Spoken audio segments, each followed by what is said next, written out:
o Alasdair e o Winston. Eles são conselheiros bíblicos de muitos anos, eles são casados, eles são pais, eu acho que tem um que é até avô, tenho quase certeza. E eles não seguirão a linha dos 4 temperamentos, que é muito famosa no meio evangélico, os livros dos anos 80. Colérico, sanguíneo, fleumático, melancólico. Criou-se uma teologia de uma coisa que é especulativa. Aquilo não é científico, gente. Eu sei que muitas igrejas tratam como bíblico, mas não é científico e não é bíblico. É uma interpretação de algumas pessoas a partir disso. E tem suas coisas úteis e tem as suas coisas que afastam da verdade bíblica. E alguns usam isso para apoiar muitos pecados. Eu sou assim, né? Eu tenho essa tendência, então esse vai ser o meu pecado e vambora e lide com isso você, porque eu não vou lidar com isso. Então eles não vão seguir essa simplificação sobre quem nós somos e as nossas emoções. Eles vão entrar em locais um pouco mais incômodos e vão trabalhar isso a partir da Bíblia, a partir de muito do nosso bom senso, da nossa experiência, que você vai lendo e vai falando, nossa, é isso mesmo, mas eu nunca tinha visto escrito desta forma, né? Então, não tenha expectativa de ouvir aqui, talvez, o que você já está acostumado a ouvir sobre temperamentos, enfim, né? Nós vamos sair da nossa zona de conforto e nós vamos ter que lidar conosco e com os nossos sentimentos.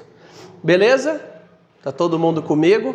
Então, como eu já expliquei a lista de presença aí, né? Use seu nome com uma boa escrita, de preferência letra de forma, e nas próximas aulas não escreva toda hora seu nome, que acontece com frequência. A pessoa está lá e fica escrevendo o nome 3, 4 vezes.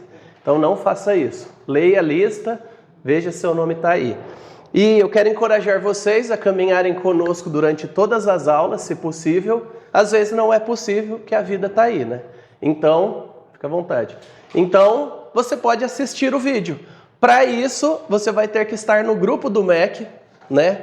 Aquele grupo que só administradores mandam mensagens, porque nós não queremos um monte de bom dia e um monte de corrente, nem nada do tipo. Então, se você precisar, me adicione no WhatsApp que eu te incluo no grupo. Beleza? Agora que nós já... falta uma coisa, né? Que eu gosto de falar, porque tem gente nova aqui. Não se constrange em perguntar, porque eu não me constranjo em perguntar. Quem já fez aulas, né, que eu ministrei conhece. Então nós estamos aqui para crescer juntos. Então vocês perguntam e eu pergunto também. E eu pergunto para vocês têm a mim para perguntar, né? Então, para mim tá mais fácil, porque eu tenho muito mais gente para perguntar do que vocês. E vamos ser honestos nas nossas respostas, porque se eu não souber, eu vou falar. Se você não souber, você também não vai falar. Enfim, e a gente busca crescer juntos. Beleza? Vamos orar, vamos seguir aí, porque tem muitos slides, não vou percorrer todos os slides como eu gostaria, mas é importante que você os tenha, né? E tá lá inclusive no grupo do MEC, e se você não tem, depois você pede para mim ou para o João que a gente te ajuda nisso. Então eu vou pedir para a Juliana orar por nós, para Deus nos abençoar e nos conduzir nesse tempo. Senhor nosso Deus, muito obrigado, Pai, pela oportunidade de estar aqui, aprender mais da Tua Palavra, de Ti, dos Teus ensinamentos. Obrigado pela vida de cada um que o Senhor quis trazer até aqui para aprender tudo isso. Obrigado pela vida do Mário, pela disposição de preparar essas aulas e ministrar para a gente. Que o Senhor possa estar trabalhando no nosso coração para que a gente possa receber a Tua Palavra e que ela possa frutificar para a honra e glória do Teu nome. Em nome de Jesus. Amém. Amém. Então vamos lá. Nós, cristãos, vivemos sob pressão e numa confusão sobre os nossos sentimentos, em como relacioná-los com a vida, as responsabilidades diante de Deus e das pessoas, que não é brincadeira. Às vezes, se juntar o pessoal ali de trás está muito espaçado, cabe mais umas cadeirinhas aí. Aí facilita quem chegar. Então, às vezes, nós temos algumas lutas que são, que não existe para a pessoa não cristã. Por exemplo, você se sente culpado porque você pecou.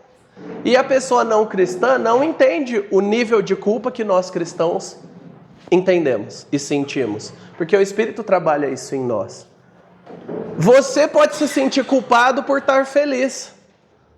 Por quê? Porque às vezes você está feliz porque o outro se ferrou. E aí você se sente culpado por estar feliz. E vive essas duas questões. Então nós, muitas vezes, somos pressionados. Eu deveria estar feliz porque a minha vida é boa, está tudo bem, não sei o que e tal. Por que eu estou triste? Aí a gente se sente mais culpado ainda e vai bagunçando. Então nós vivemos sob pressão. Pessoas não cristãs parecem que lidam com muito mais naturalidade, às vezes, com os próprios sentimentos do que nós cristãos. Porque tem aquele fardo de ser espiritual, parecer espiritual, né? Muito mais, às vezes, parecer do que ser de fato. E o que vão pensar se eu for, né, como eu estou me sentindo? E isso dificulta. Então, você e eu sentimos ansiedade, ira, alegria, tristeza, contentamento. Nós vivenciamos o luto. E tudo isso é legítimo e Deus deu essas emoções para nós. E todas elas, muito provavelmente, vão ser vivenciadas em algum momento da sua vida. Lutar contra as suas emoções não é o caminho. O nome do livro é Organize as Suas Emoções. É outra proposta. Então é muito comum que muitos de nós tenhamos 3 posturas diante dos nossos sentimentos. Tem aqueles que são altamente emotivos, alguns de vocês colocaram isso lá no grupo, né? Então, sente tudo como vem. É alegria, é um tsunami de alegria. É tristeza, o mundo acabou. E aí vive isso oscilando, né? E quando a alegria vem, a pessoa se sente inabalável, né?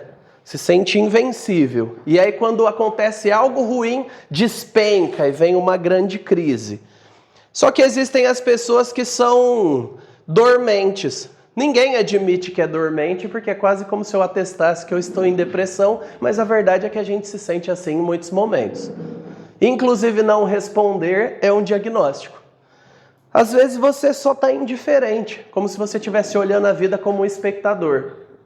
As horas estão passando, as crianças estão crescendo, você está envelhecendo, os fios brancos vão aparecendo, alguns pintam, outros se assustam, outros nem ligam.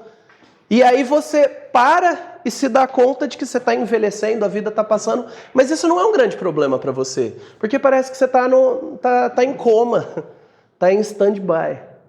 Não está sentindo as coisas. E você até quer sentir as coisas, mas parece que você está com alguma coisa quebrada. E aí você nem se sente muito alegre, nem muito triste. Você vai vivendo.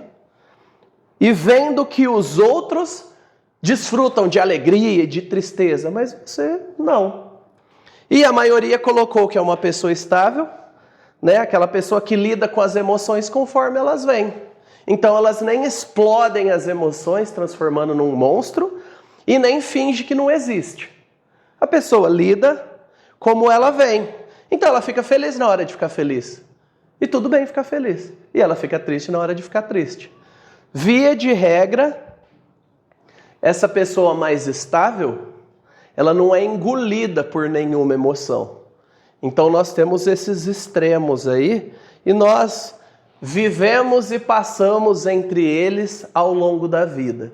E uma coisa que vai nos ajudar, e que me ajudou muito, em uma situação específica, né, essa eu gosto de falar, porque me define um pouco como ser humano, como cristão, uma situação que uma tia da Júlia teve a sua casa roubada, não foi a primeira vez, mas foi a primeira vez desde que eu estava na família. E a gente estava num evento da igreja à noite, cansados, né? Acho que era um sábado, domingo tinha escola bíblica, tal, aquela coisa, trabalha a semana inteira, e aí o pessoal falou, vamos lá.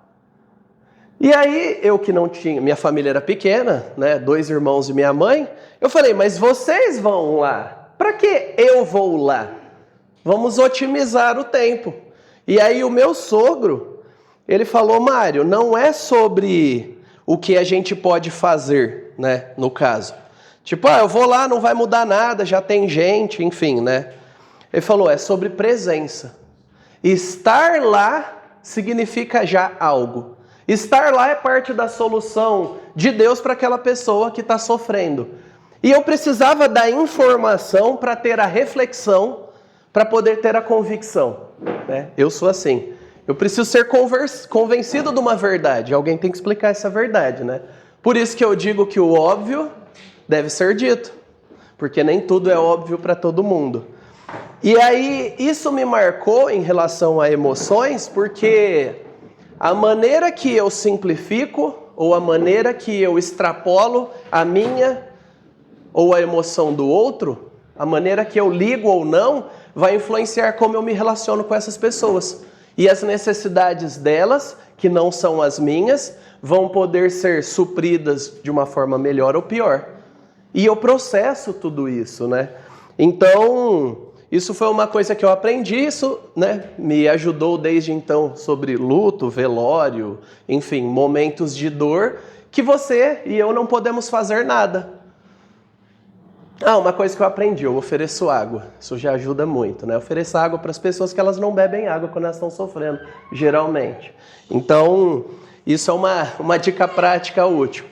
Que me explicou e conectou com o ensino desse texto, que algumas vezes, para nós seres humanos, é bom nos sentirmos mal. É bom se sentir mal. Por mais que eu e você estejamos saturados de mensagens de que se sentir mal é péssimo, que você tem que fugir, né, totalmente de se sentir mal ou de ter qualquer emoção negativa, lá em João 11, de 32 a 36, vamos abrir, e eu vou pedir para alguém ler João 11, de 32 a 36. Então, abra, leia com uma voz audível.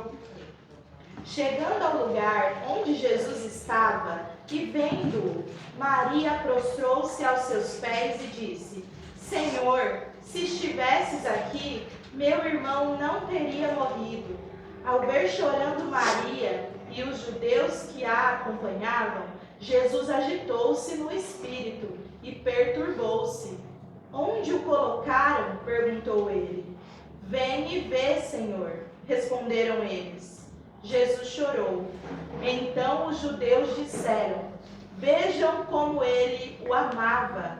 Mas alguns deles disseram: Ele, que abriu os olhos do cego, não poderia ter impedido que este homem morresse? Então aqui a gente está diante do homem perfeito, do modelo de ser humano, e o modelo eterno, não o modelo temporal da cultura. E Jesus aqui chora.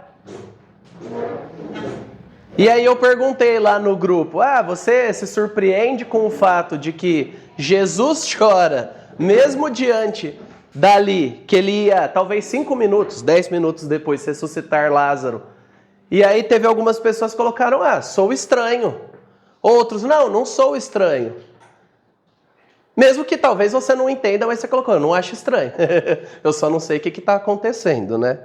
Mas perceba que Jesus chorou, assim como Jesus se alegrou e exultou, né?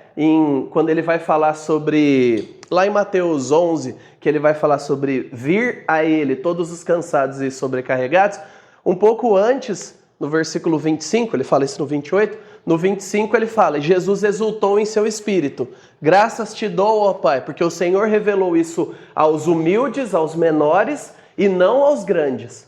Ele sentiu muita alegria, assim como ele na cruz não chorou, não diz que ele chorou na cruz, ele foi esmagado, usando um termo mais para os mais antigos, trucidado, né? Os mais novos não vão nem saber o que é isso, mas ele foi moído, ele foi destruído fisicamente, mas a Bíblia não diz que ele chorou, mas aqui diz que ele chorou porque Lázaro morreu. Diz que ele chorou no Getsêmani, mas ele também ia ser arrebentado depois. Aí a gente costuma pensar, no Getsêmani ok, mas Jesus chorar diante da morte de Lázaro, que ele logo ia ressuscitar, para quê? Né? Muitos de nós talvez pensemos, mas qual que é o sentido Gente, as emoções dão sentido. O sentido não vem antes das emoções. Ele viveu aquilo. Ele viveu aquela experiência. E se você é daqueles que tende a se culpar por sentir sentimentos negativos, sente o desânimo, aí entra em crise, porque eu não posso ficar desanimado. Sente tristeza, entra em crise. Então eu quero te falar, uma palavra profética para você aqui, porque está na Bíblia. Fique triste quando tiver que ficar triste. Porque quando você tem que ficar triste, o que te cabe é ficar triste. E aí você pode ler os Salmos e ver quantas vezes os salmistas ficaram tristes. Não é se afunde em autopiedade, é fique triste. E fique feliz, fique alegre na hora de ficar alegre. E fique com medo diante de coisas assustadoras. Quando a sua vida está em risco, alguém que você ama está em risco. Agora, não viva em desespero, que é diferente do medo. Mas todos esses sentimentos Deus deu, não para que a gente viva com vergonha e viva escondendo uns dos outros, porque a gente tem que passar uma imagem diferente do que nós somos. Mas todos eles foram criados por Deus para fazerem parte de nós, de forma que nós, cristãos, vamos nos relacionar com Deus através dos sentimentos, eu já vou falar sobre isso, mas nós vamos entender mais a Deus e uns aos outros conforme nós aceitamos as nossas emoções como algo que Deus colocou em nós. Porque tem gente que acha que parece que depois da queda o diabo, recriou a gente. Não, o diabo não cria nem recria.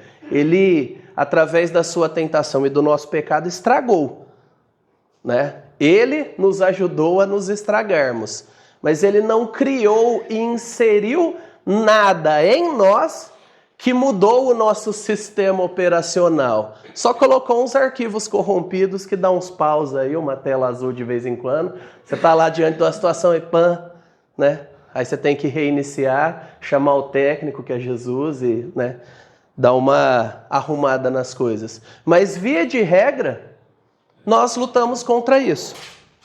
Porém, Jesus chorou por causa do luto. Porque é isso que a gente faz quando alguém morre. Alguém morre, a gente chora. A gente perdeu alguém. Essa pessoa não está mais aqui. Eu não vou comer com ela, viajar com ela, ouvi-la, tocá-la e receber toque. Então é isso que a gente faz. A gente chora. Jesus, por algum momento, perdeu aquele amigo. E a maneira dele ser o homem perfeito, ele reagiu. E como homem perfeito, como homem sem pecado, ele reage como? Sentindo exatamente o que ele deveria sentir naquele momento. Que é o quê? O luto, a dor, fruto do seu amor por aquelas pessoas.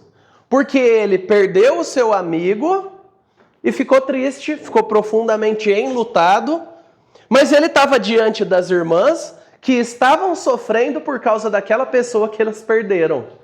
E ele chorou, ele lamentou. O amigo dele morreu, as irmãs estão sofrendo, isso dói. E chorar é a coisa mais adequada a fazer, mesmo que ele vai reverter, mesmo que ele vai mudar a situação. O fato dele ressuscitar Lázaro não apaga o sofrimento que todo mundo passou. Pelo contrário, dá sentido ao sofrimento. E é justamente isso que Deus está fazendo conosco. Ele age, ele transforma, ele envia coisas, às vezes, sobrenaturais de gente, de situações, mexe, mas ele ressignifica aquilo que era um momento só sombrio, só de dor, como o processo pelo qual ele nos trouxe a um relacionamento mais profundo com ele. A um relacionamento onde a graça dele brilha. E, gente, isso daqui é muito doido. Eu espero que seja doido para você. Se não é doido para você, talvez você já sabia disso, mas para mim é muito doido. Porque Jesus escolheu 12 homens diferentes, que não eram os mais capacitados, com perfis emocionais e até sociais, com identidades muito diferentes. Mas todos tinham uma coisa em comum. Todos eram pecadores e Jesus não. E ele escolheu 12. E Judas não era mais pecador do que todos os outros, né? Só que o pecado dele foi terrível e mostrou a condenação dele. Que ele era um réprobo. Era alguém que estava condenado por Deus. Mas todos os outros eram pecadores. Ele escolheu 12. Eu escolhi uma para passar a minha vida. E Deus me ama o suficiente para me dar exatamente o que eu preciso. Ele me mandou mais 2, né, de brinde, 4 para eles. E talvez para você 1, 2, enfim, né? Talvez não mandou ainda. Então, Deus te abençoe, que Ele mande alguns para você. E esses pecadores, assim como Jesus escolheu andar com os pecadores, são exatamente o meio pelo qual Deus quer te humanizar e te transformar. Inclusive humanizar suas emoções. É com isso que Jesus trabalha, com gente como nós, pecadores. E Ele ama, e Ele se importa, e Ele corresponde às nossas emoções. Ele não é um monge chato. A gente conversou sobre isso em algum lugar, né? Acho que eu conversei, inclusive, com você em algum lugar. E tinha outras pessoas que a gente estava falando sobre as imagens do Jesus. Aí alguns detestam The Chosen, outros idolatram e alguns gostam, né? O The Chosen mostra um Jesus, às vezes, fraco demais para alguns, relacional demais, acessível demais. E aí as pessoas que cresceram com uma visão do Jesus general distante, né? O nosso general é Cristo, seguimos os seus passos e não sorrimos. Aí já acha absurdo. Outros que vêm dessa geração, talvez muito pautada pelo coach, não, porque Jesus é, né, uma criança de seus afetos, ele está ali para você. Vão falar, não, ele ainda é meio duro às vezes. Mas o caminho bíblico é que Jesus era um ser humano e lidava bem com as suas emoções. E ele lidava bem com as emoções dos outros. E ele nos ensina pela Bíblia a lidar com as emoções dos outros. E às vezes ele vai parecer fraco demais. E outras vezes ele vai parecer duro demais. E se ele é o modelo e o padrão, então a nossa estranheza é o problema, não as reações dele. Beleza? Só para deixar um ponto ancorado aqui e bem claro. Daqui a pouco a gente vai ter algumas reflexões. Mas eu quero que alguém leia esse trecho. É um trecho muito famoso, eu cito com alguma frequência, porque é bom, é verdadeiro, e o que é bom a gente reproduz. Então alguém leia aí, por favor. Amar é ser vulnerável. Ame qualquer coisa e seu coração vai doer e talvez se partir. Se quer certificar-se de mantê-lo intacto, você não deve dá-lo a ninguém, nem mesmo a um animal. Envolva-o cuidadosamente em seus passatempos e pequenos luxos. Evite todos os embaraços. Feche-o na segurança, no caixão de seu egoísmo. Mas nesse caixão, seguro, escuro, imóvel, sem ar, ele vai mudar. Ele não será quebrado. Vai tornar-se inquebrável, impenetrável, irrecuperável. A alternativa a uma tragédia, ou pelo menos ao risco de uma tragédia, é a condenação. O único lugar, além do céu, onde se pode estar perfeitamente a salvo de todos os riscos e perturbações do amor, é o inferno. Leia isso. Deixe isso te atravessar. Não deixe passar. Porque isso daqui vai determinar muito de como você interpreta parte da sua vida e daqui para frente. Alguns de nós nos sentimos desconfortáveis sobre-humanamente com sermos vulneráveis. E eu conheço a maioria de vocês, né? A maioria de vocês me conhecem e vocês sabem que isso é verdade. Conforme a gente convive um pouco junto, a gente percebe o que é muito desconfortável, o que me deixa nu, o sentimento é esse, né? Tanto que existe um pesadelo clássico que, se você não teve, talvez você nunca vai ter, mas eu já tive e algumas pessoas já tiveram, que é o sonho de acordar pelado na frente da sala e o desespero que é isso, né? Quem já teve esse sonho aqui alguma vez? Ou da igreja seria pior, né? Mas quem já teve isso?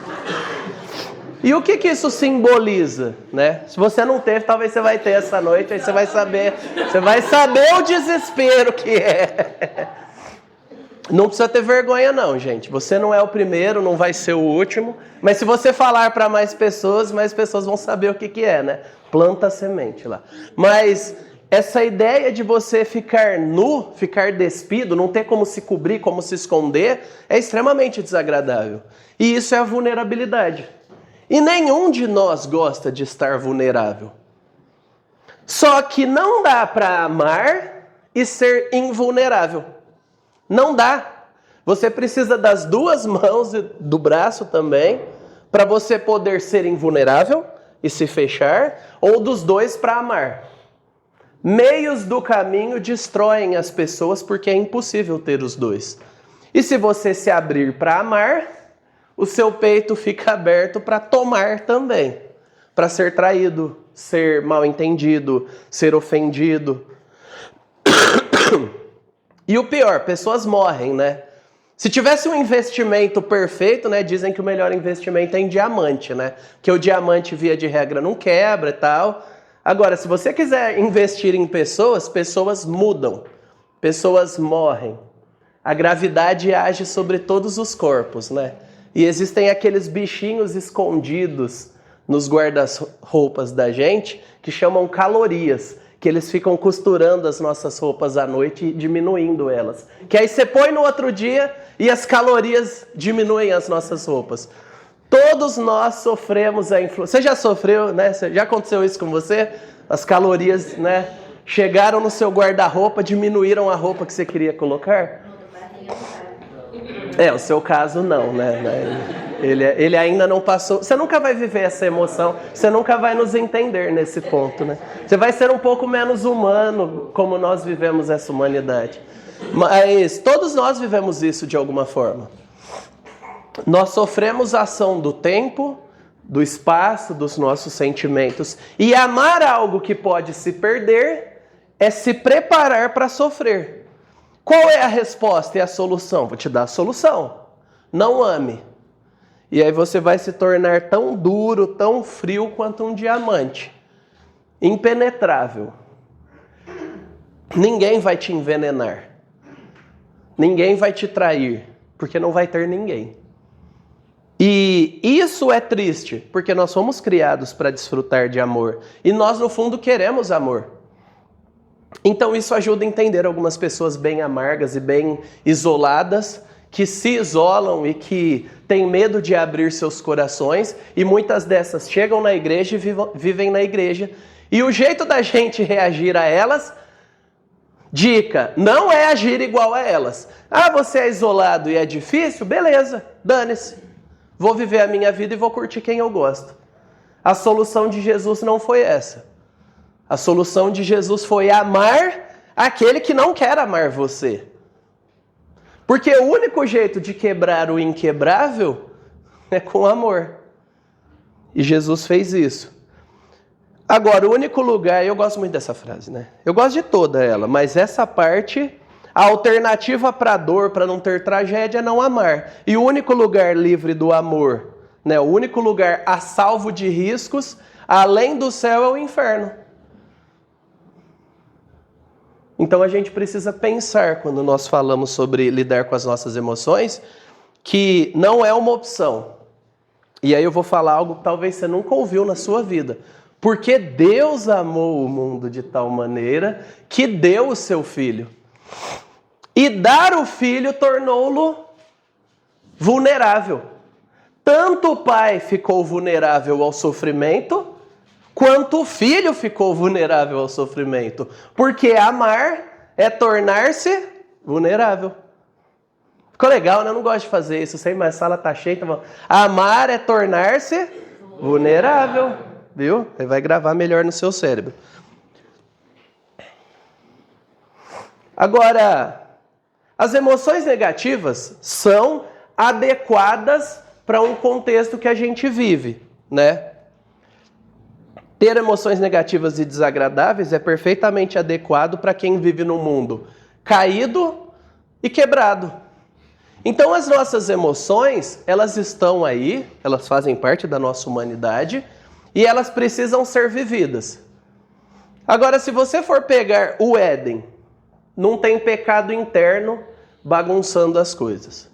O mundo funciona a seu favor, Adão e Eva. E Deus está lá andando com você todo dia.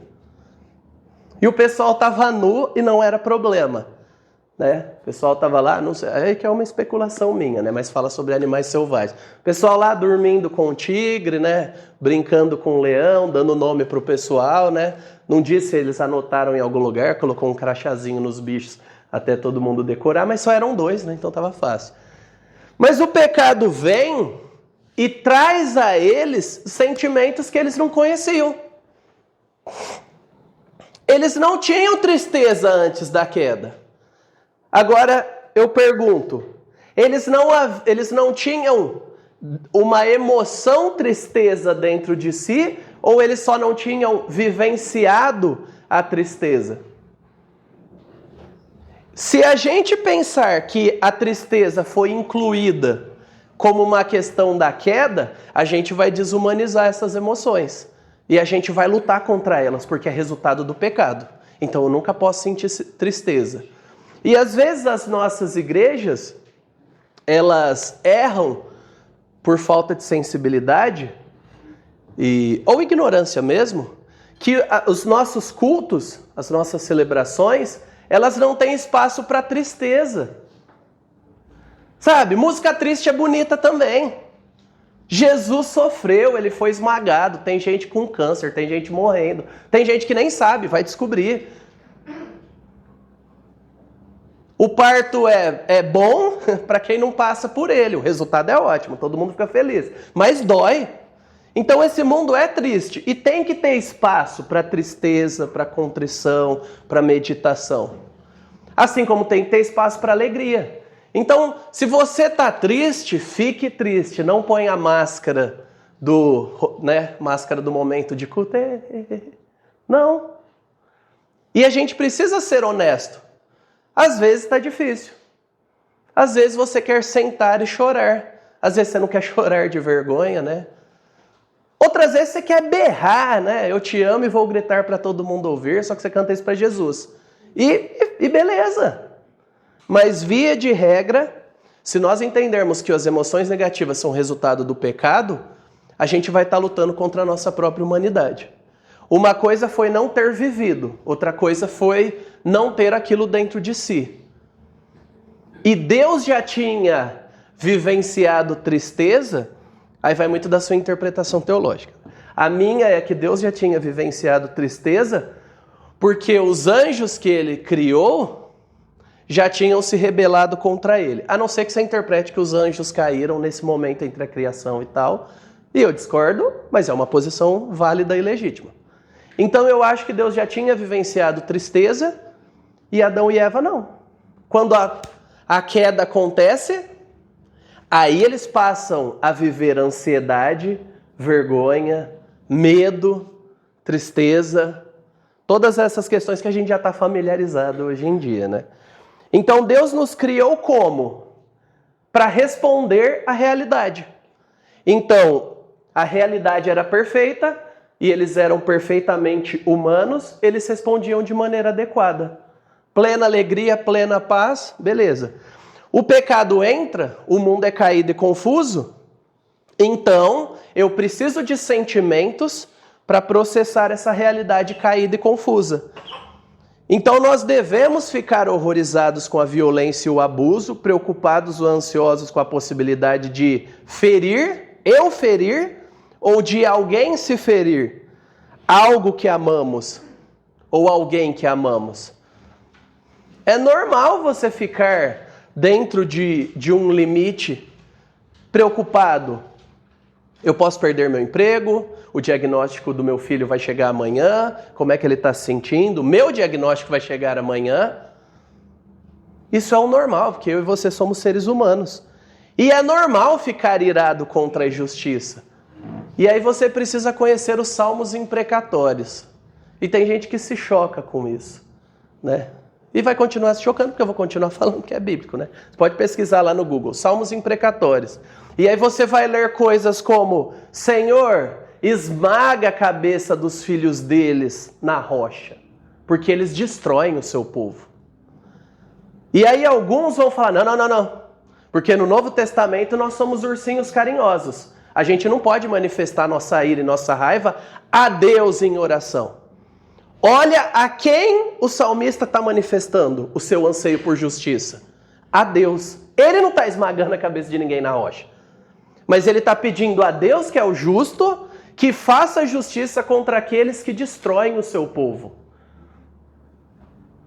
E é angustiante ver o mal no mundo. Ver tudo que vocês estão vendo acontecendo na política global, inclusive do Brasil.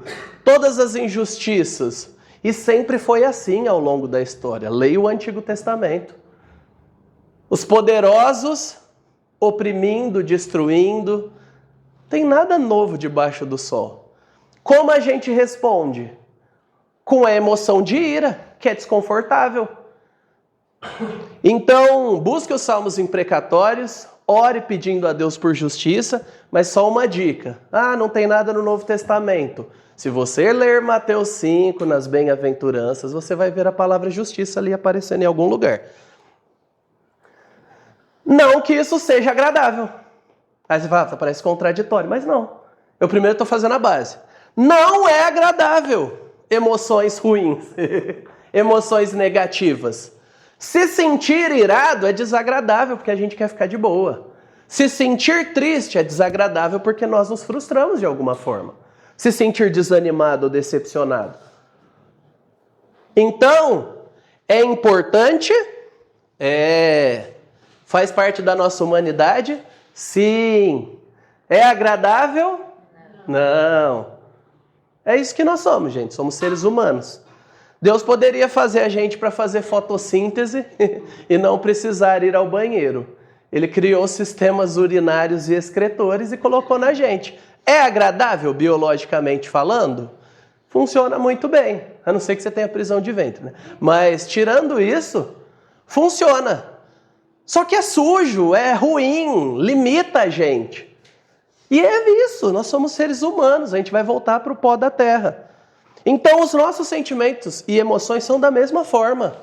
É bom que a gente sinta, eles têm que corresponder à realidade, mas às vezes são desagradáveis. São corretos e santos quando são vivenciados de maneira adequada. Se você tiver uma crise de riso num velório de alguém que eu amo, talvez eu te dê um soco. Se você tiver uma crise de choro e depressiva no dia do seu casamento, talvez a gente tenha que conversar com você e te internar. Porque não é adequado, no momento de celebração de algo buscado e sonhado, você reagir o total oposto. A não ser que tenha algum problema com as suas emoções aí, na sua compreensão. Porque aquilo que nos move é o princípio bíblico. E o princípio bíblico diz que nós somos humanos e correspondemos com algumas emoções. E o pecado dá uma bagunçada nisso. Mas nós somos chamados a viver corretamente. Alegrar com os que se... E chorar. Mas e se for no mesmo dia? Você sai do velório e vai no aniversário. Isso acontece às vezes na vida pastoral, na vida do crente, né? E aí? Aí eu vou ser falso. Eu escolho só ir em um dos dois. Via de regra, vou no aniversário, que é mais legal, tem docinhos. Esse negócio de gente que gosta de estar em velório é coisa mórbida, não consigo entender. Eu já ouvi, nossa, Mário, você fala sobre morte. O meu Deus morreu e ressuscitou. Amém? Então eu não tenho medo da morte. A morte é uma realidade e a gente encara ela. Mas ao mesmo tempo eu falo muito de alegria também. Porque a alegria é uma condição daquele que anda com Deus. E a gente tem que viver corretamente, correspondendo à realidade. Os nossos sentimentos foram feitos para corresponder à realidade. Encare a realidade, ame o amável, odeie o odiável. E aí eu pergunto para vocês, né? Que ninguém perguntou, então eu pergunto. Deus quer que eu me sinta bem? Vamos lá. Eu não vou conseguir contar, então a estatística talvez fique furada, porque eu não tenho dimensão. Mas vamos lá. Quem acha que Deus quer que eu me sinta bem, levante a mão. Nossa, o Deus de vocês é bem... Crentes masoquistas têm algum problema. Vamos lá, de novo. Deus quer que eu me sinta bem? Quem há? Levanta a mão para eu ver. Tá. Algumas pessoas, tá. Deus não quer que eu me sinta bem? Os outros são obrigados a levantar a mão. Não existe terceira opção, não, me abstenho, não. O Deus Trino em 3 pessoas, mas não tem 3 opções, não. Percebe que não é uma pergunta simples? E é isso. Pergunta simples não corresponde à realidade complexa da nossa humanidade. Até porque você não sabe o que eu quero dizer. Fala assim, mas o que você... A pergunta deveria vir. Mas o que você quer dizer com sentir bem?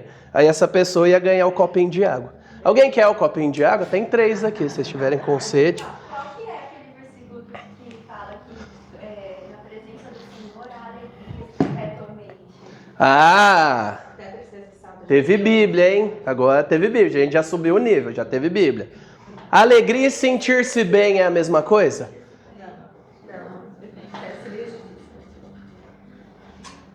A gente está construindo.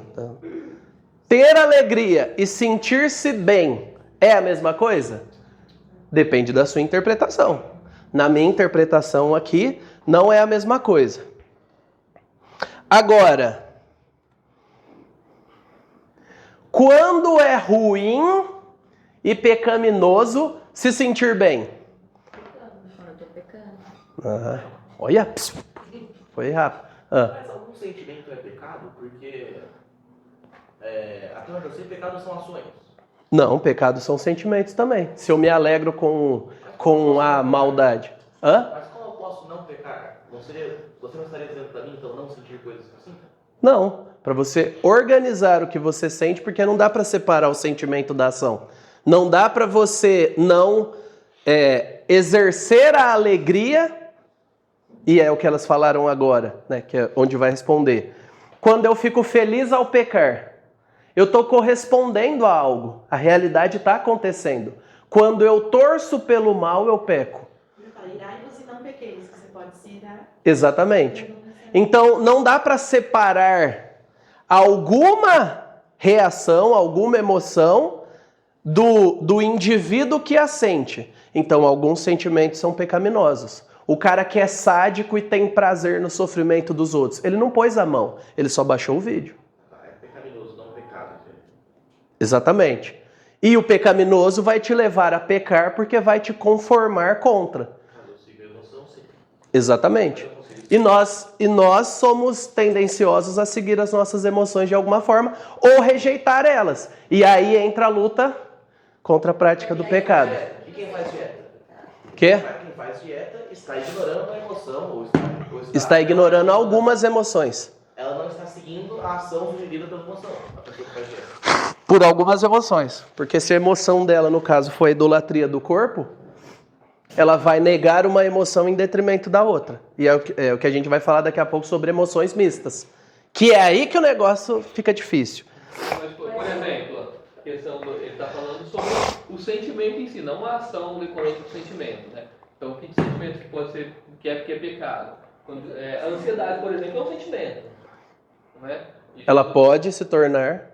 Não, sim, mas a questão é o sentimento da ansiedade. Isso é um sentimento. Jesus disse, sim. Não andeis ansiosos. Então, a partir do momento que eu sou ansioso, isso. Aí eu tô pecando, né? Aí então existe uma linha entre o estar preocupado, exatamente, o zelar e o estar ansioso. A raiz pode ser a mesma? Pode. A proporção, que é o que eu vou falar no próximo slide, vai ajudar a clarear isso. Porque proporção é importante. Então, quando é ruim e pecaminoso, sentir-se bem. Um exemplo, sem subjetivismo aqui. Um exemplo, quando é ruim se sentir-se bem? Quando alguém ou quando eu... A pessoa que está se sentindo bem por estar traindo a esposa, traindo um amigo, sonegando imposto. Há debates aí, mas é pecaminoso em todo caso. A gente tem que seguir as leis, mesmo que doa. E você curte. Mas ele tá passando vergonha, ele se machucou. Mas você pode rir ajudando a levantar também, né? Equilibrar as coisas, né? Dá para fazer os dois, né? Mas dá para controlar a sua reação. É aí que é a nossa responsabilidade. Não dá para controlar a emoção. Ela surge, mas dá para controlar a minha resposta diante dela, que é a minha responsabilidade moral diante de Deus. Então, sentir prazer ao mentir, sentir prazer ao ver alguém sendo humilhado, diminuído. Agora eu quero ver o pessoal no jogo de futebol, as palavras que vão usar e a postura que vai ter. Sentir prazer quando o pecado impera. Curtir o pecado é pecaminoso, mesmo que você não pratique. E tem muitas pessoas que fazem isso virtualmente. Sabe, eu não sou hater, mas eu amo os haters, eles me representam. Então você é um covarde, que é outro problema. Mas você ama a manifestação do pecado. Mas quando é bom sentir-se mal? Uma situação aí. O próprio luto, eu acho. Quando? Só quando alguém morre. Não, mas é aí que tá. Existem pessoas que entram em estado de luto quando alguém não morreu, que é uma distorção. Porque ela perdeu algo, ela sente o luto por perder um privilégio, por exemplo, não uma pessoa. Que a raiz disso é o egoísmo. Percebe que não é simples? Quando é bom sentir-se mal? Quando alguém morre. A ira só que Jesus não tem. Foi um sentimento negativo, ira. Foi um sentimento negativo e uma resposta positiva à realidade que ele estava vendo. Exatamente. É exatamente isso aqui. Na verdade, é exatamente isso. O exemplo, eu acho que é o exemplo mor. Ele planejando, fala que ele sentou, olhou, né? Fez o chicote lá. Ele não comprou um chicote, gente. Ele fez. Aquilo ferventou dentro dele. Ele tomou uma decisão de reagir aos mercadores lá no lugar errado, na casa do pai dele, e ele planejou o que ele ia fazer. Jesus não se deixou levar e pecou ali. Ele planejou com convicção de que estava servindo a Deus com a sua emoção. E chutou o pau da barraca, literalmente, né? Virou a mesa, chicoteou o negócio. E a gente hoje em dia acha, nossa, que absurdo. A ira é para isso. Vamos... Educando os filhos. Exatamente. Não é agradável você corrigir. A ira é útil, não descarregando-a, mas te levando a agir educando. Então, eu me iro com o pecado do meu filho, eu não derrubo a ira sobre ele, eu contenho a ira e eu o educo. É diferente. Mas o que me motivou a agir? A ira. A gente vai falar sobre isso. A gente precisa falar sobre isso. Alguém lá abre aí, cada um abre em um desses textos, para a gente caminhar aqui. Vou ler Tiago. Pode ler. Assim, sujeitai-vos a Deus, mas resisti ao diabo, e ele fugirá de vós. Achegai-vos a Deus, e ele se chegará a vós. Pecadores, limpai as mãos, e vós, que sois vacilantes, purificai o vosso coração. Isso. Entristecei-vos, lamentai e chorai. Olha isso. Tiago está falando. Vocês que estão em pecado precisam ter a postura correta diante de Deus. O quê? Lamente, chore. O pecado é ruim. Tem que doer. Se há arrependimento, não é assim, às vezes, igual os nossos filhos fazem, né? Pede desculpa, vai e bate de novo. Peraí. Às vezes a gente age como crianças nesse sentido. Aqui não é isso. Você precisa se arrepender e tem aspectos emocionais. Lamente, chore, é bom. Vai ter a plenitude de alegria da tua presença, vem. Mas o arrependimento e a dor pelo pecado tem que vir também. E eles precisam ser equilibrados. Atos 4, de 1 a 4. Pode ler. Pode. Quando Pedro e João falavam ao povo, chegaram os sacerdotes, o capitão da guarda e os sábios. Você quer tirar foto? Pra gente lembrar? Todo mundo? Os apóstolos estavam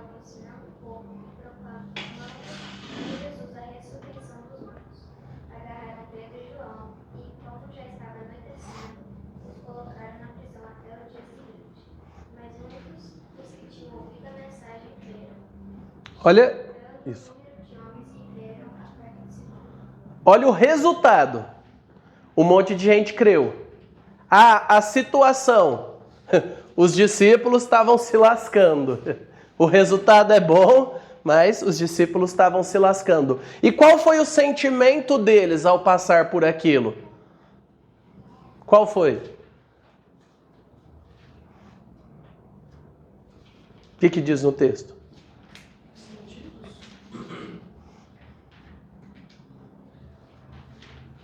Não diz, só diz a relação do sacerdote para com eles. Não é desse mundo. A gente não consegue ver de maneira tão clara. Mas um monte de pessoas creram. Qual foi o sentimento? Se a festa no céu quando um pecador se arrepende? Alegria. Está explícito? Não. O resultado da missão está sendo cumprido fielmente? Sim. Alguém se lascou nesse processo por amor a Deus? Com certeza. Mas percebe que dá para sentir essas coisas? Se sentir triste com pessoas crendo no Evangelho é pecaminoso. Se sentir feliz é o correto. E Apocalipse 21, 8. Quanto, porém, aos covardes, aos incrédulos, aos abomináveis, aos assassinos, aos imorais, aos feiticeiros, aos idólatras e a todos os mentirosos, a parte que lhes cabe será anulada e está queimada com fogo e enxofre, a saber, a segunda morte. Isso. Ah, o covarde. O covarde é covarde porque age, não porque ele sente. Tudo aqui a gente está falando de ações, de posturas pecaminosas, que partiram de emoções que levaram a pessoa a agir. O covarde se sente muito bem quando ele é covarde, porque ele não sente o desprazer da ação, do se expor. O mentiroso se sente bem quando engana. O assassino se sente bem quando mata. Se você já viu algum filme de serial killer, é um prazer assim, é um êxtase. São sentimentos, estão completamente distorcidos. Então aqui, ele vai falar que a filosofia fala sobre os sentimentos, as emoções faz tempo. Só que existem dois grandes grupos. Tem aqueles que entendem que as emoções têm origem no corpo, isso daqui, matéria. Então são impulsos fisiológicos ou instintos que a nossa mente dá sentido e forma. Então é algo incontrolável. A gente só dá uma direcionada. Mas isso parte de uma visão de que a mente é superior e o corpo é ruim. É uma visão platônica do indivíduo. Então as emoções não são confiáveis porque elas não são da mente. Elas não são da reflexão. Nessa visão. Então a gente deve usar a mente para dominar o corpo, para controlar os impulsos. E existe a outra maneira que é que as emoções elas têm origem na forma como pensamos, na maneira que a gente processa, que é da mente. Então tem a origem no corpo, e alguns defendem isso, e outros vão defender a origem na mente. E o que valorizamos se refletirá no corpo, mas é da mente. É a mente que impulsiona as emoções. Use a mente para controlar as emoções. Diga a si mesmo o que sentir e sentirá. Então a origem aqui é de locais diferentes. Pode falar. Eu li recentemente um autor chamado Robert Glover. Ele diz assim, que suas emoções, elas vêm como se fosse uma segunda mente, não segunda mente, mas tentando usar uns termos que ele falou em inglês. Mas sim, você tem algumas crenças dentro de você que não são formadas de forma racional, são formadas por sua cosmovisão. Sim. Seus amores. Eu não sei qual termo você vai usar, mas... É isso. É uma crença que não é racional. Isso. Você precisa de manipular como você age para mudar isso. E as emoções vêm dessas crenças que não são puramente racionais. É o quê? Por exemplo, que o bem que eu quero fazer eu não faço, mas o mal que eu não são os amores, que é o que o autor do livro vai tratar. É exatamente isso. Os amores que nós temos vão demandar de nós reações emocionais e práticas. Aquilo que a gente ama, a gente vai reagir de alguma forma. Só que aí alguns vão falar, é do corpo. Então a mente supera. Você tem que ser um monge. Outros vão falar, é da mente. Então você tem que pensar mais, tem que ter a mente forte.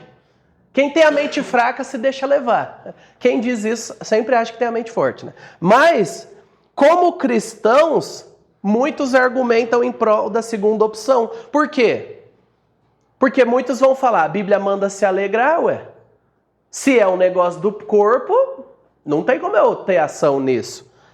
Só que é aí onde entra. Às vezes a Bíblia encoraja a gente a se revoltar como mal. Só que nem tudo é claro. Às vezes é impossível entender o que é do corpo e da mente.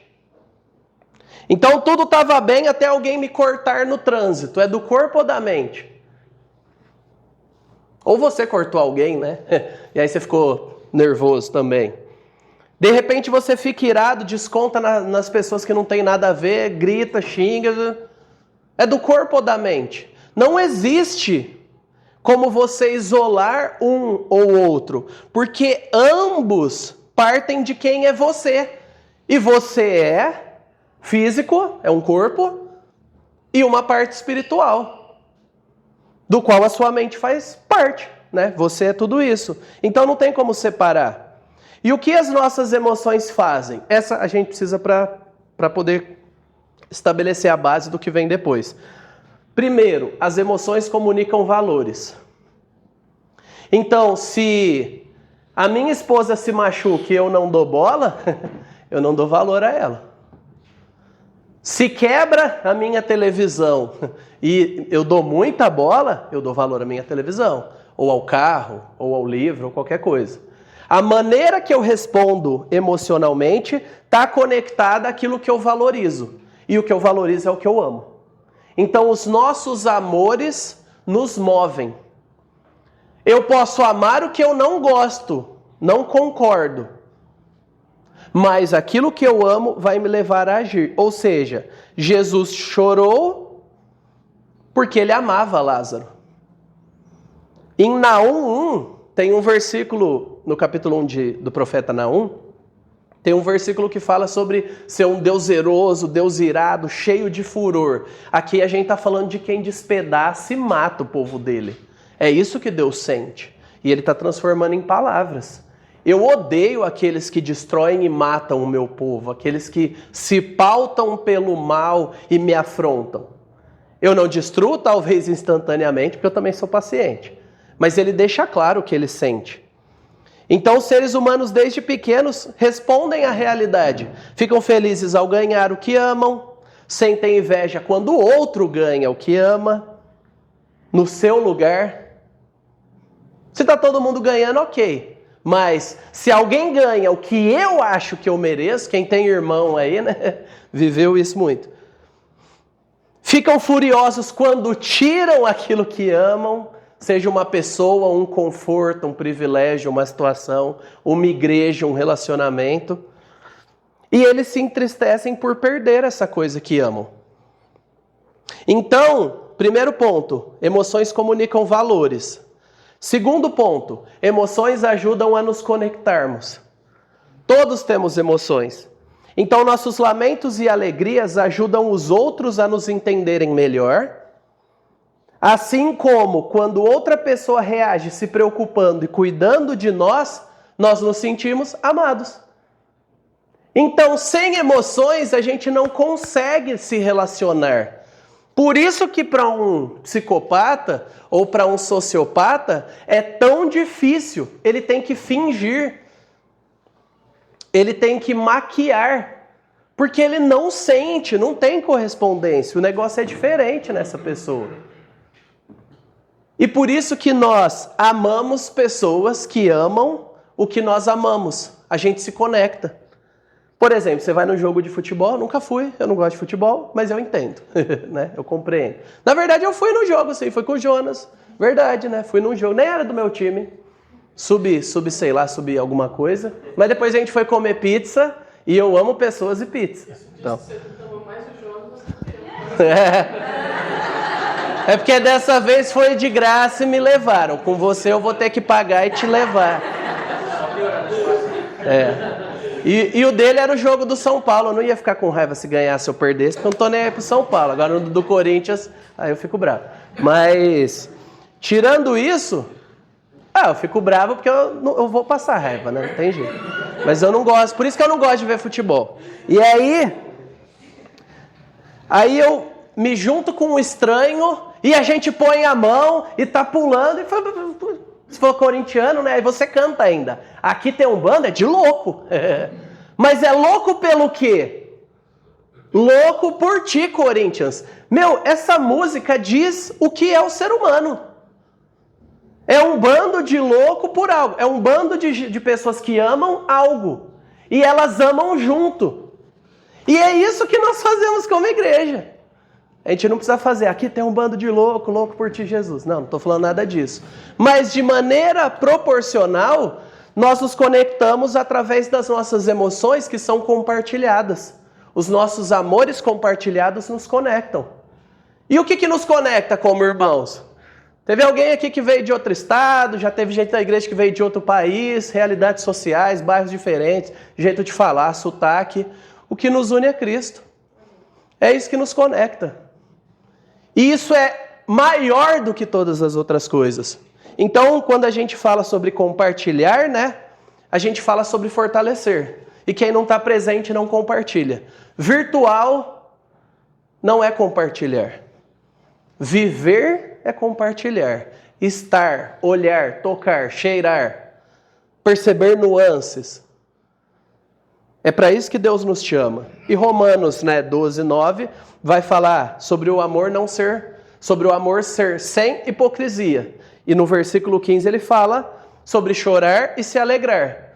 É um exercício de emoções. Chorar com os que choram, para que eu comunique o amor e me conecte, mas eu preciso me alegrar com os que se alegram. Segundo, vamos seguindo, né? Segundo não, porque esse foi o segundo. As emoções nos motivam, como a gente falou. Quando você cirou, você sentiu um boom de energia, adrenalina, e você estava pronto para briga, ou para limpar, ou para lavar. E tem algumas pessoas que têm isso, né? Não é esquizofrenia, não. Espero que não seja. Do nada a pessoa está no sofá e fala, é hoje! Eu cansei! E muda o sofá e joga água e acorda os filhos e bate panela. E você, o que aconteceu? Eu cansei! Aí a pessoa se ira. A ira aqui não é pecaminosa, mas é a emoção que motivou a energia para agir. O medo dá energia para fugir. A pupila mexe, o coração bate diferente, seu corpo se enrijece e você está pronto para alguma coisa, para matar ou morrer, para defender o que você gosta. Se entrar um leão, um tigre aqui, né? Vai ter gente que vai tentar pular pela janela e vai ter gente que vai pegar a cadeira e tacar nele. Eu espero que os homens estejam junto comigo tentando matar o bicho, mas protegendo as mulheres. Se a gente morrer, aí vocês morrem depois, mas a gente tem que morrer primeiro, né, homens? Por favor, senhores, né? E esses sentimentos geram energia.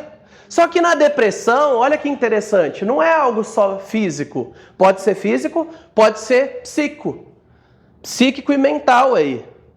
A pessoa se sente sem energia. Ela pode estar fisicamente bem, mas ela se sente sem energia. Então não é uma coisa simples, as emoções são ferramentas, elas nos estimulam a promover o que Deus quer. E uma frase que eu ouvi em 2016 ou 2017 do pastor Douglas Zborowski, lá da Presbiteriana Central. Ele estava falando sobre casamento. A ira nos foi dada para destruir problemas, não pessoas.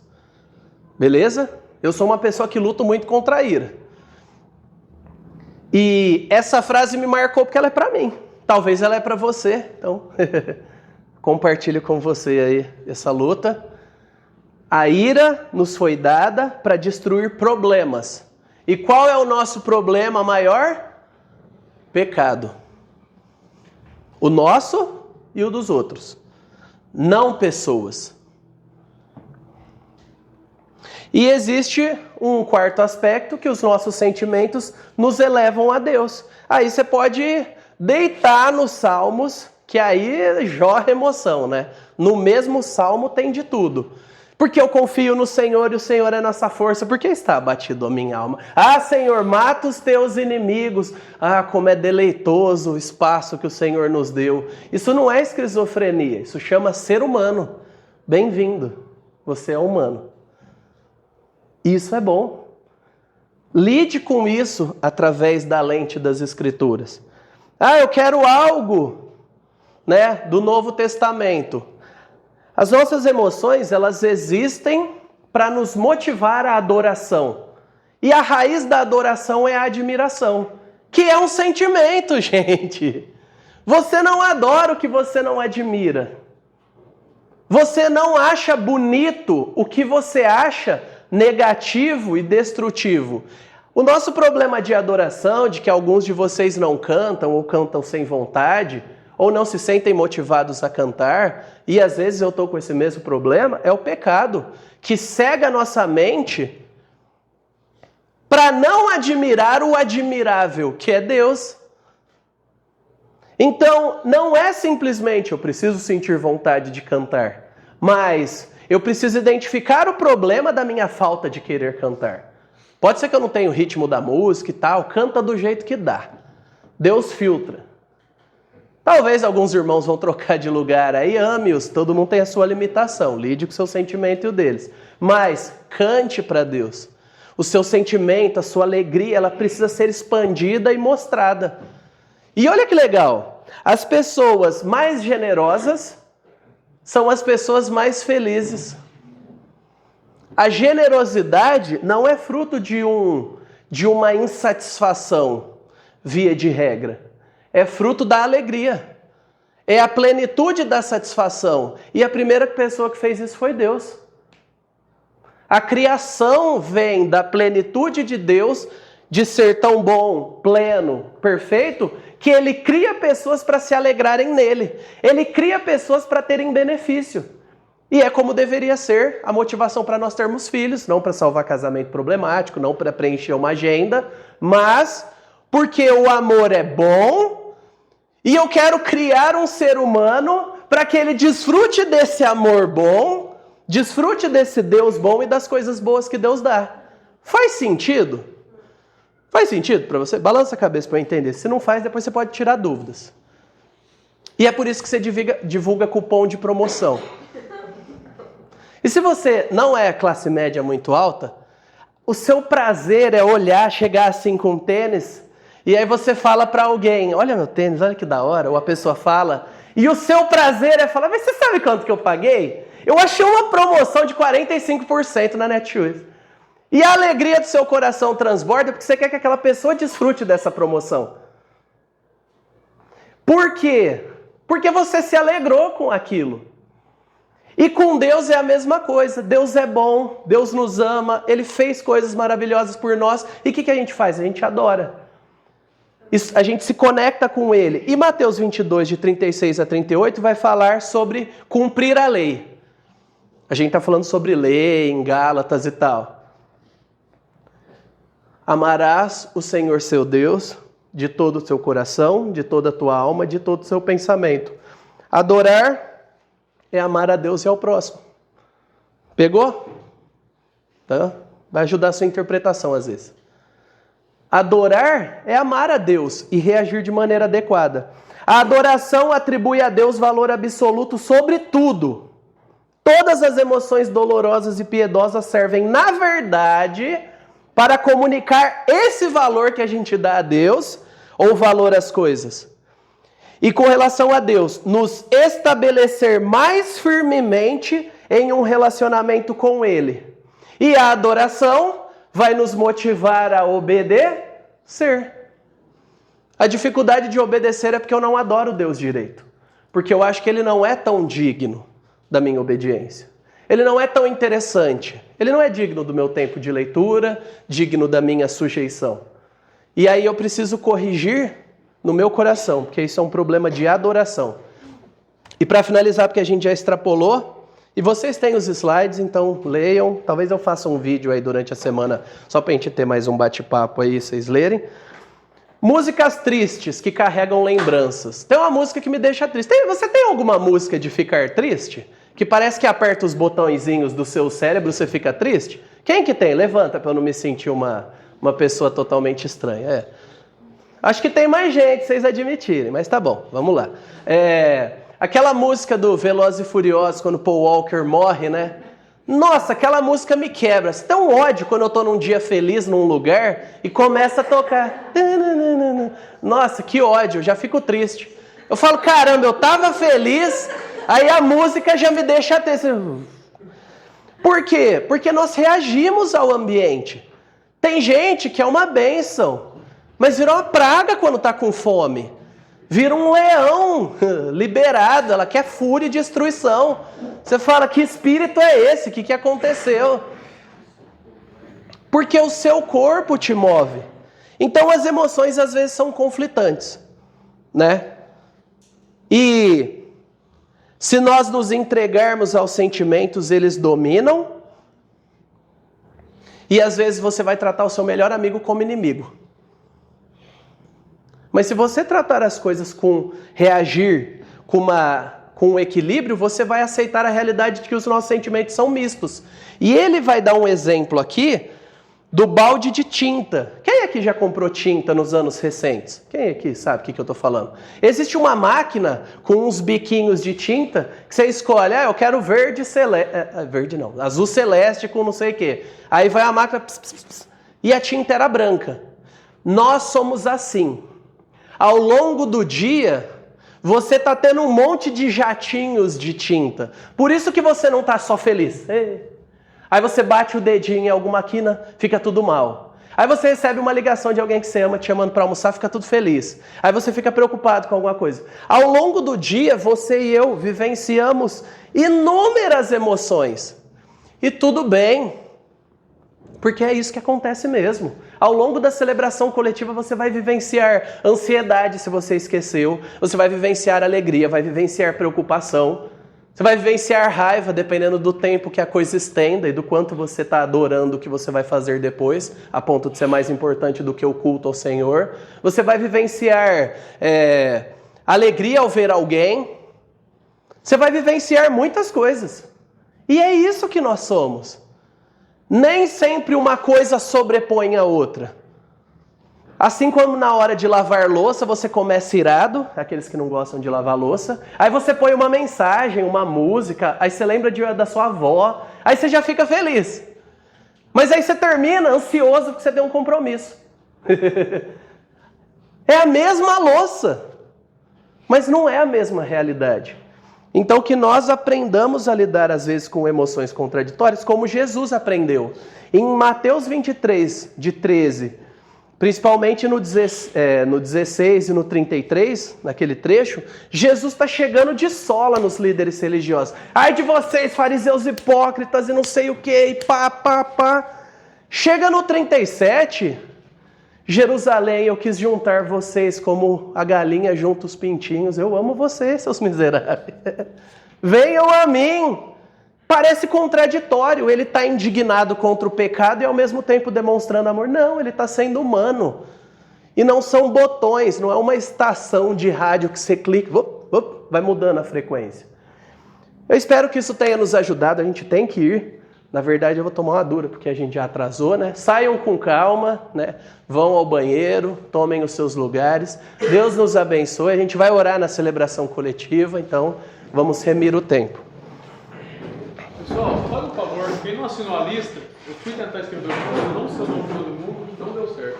Eu sei. Tem 3 pessoas. Eu sei.